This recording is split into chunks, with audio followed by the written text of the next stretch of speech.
আইন ভাঙলে গ্রেফতার, মাছ ধরায় কড়া নজরদারি। অসমের বিশ্বনাথ জেলায় অবৈধ মাছ ধরা নিয়ে কড়া পদক্ষেপ নিল পুলিশ। অভিযান চালিয়ে ৩ জন মাছ ব্যবসায়ীকে গ্রেফতার করা হয়েছে। অভিযোগ, তারা নিষিদ্ধ পদ্ধতিতে মাছ ধরছিল এবং বেআইনিভাবে ব্যবসা চালাচ্ছিল। প্রশাসনের তরফে জানানো হয়েছে, প্রজনন মৌসুমে এই ধরনের অবৈধ মাছ ধরা সম্পূর্ণ নিষিদ্ধ, কারণ এতে ভবিষ্যতের মাছের সংখ্যা মারাত্মকভাবে ক্ষতিগ্রস্ত হয়। এই ঘটনার পর প্রশাসন সব মৎস্যজীবী ও ব্যবসায়ীদের সতর্ক করে দিয়েছে। আইন ভেঙে মাছ ধরা বা বিক্রি করলে কঠোর ব্যবস্থা নেওয়া হবে।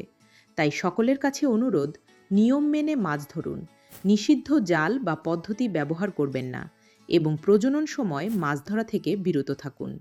মনে রাখবেন, আজ একটু সচেতন হলেই আগামী দিনে মাছের উৎপাদন বাড়বে আর সবার জীবিকা সুরক্ষিত থাকবে।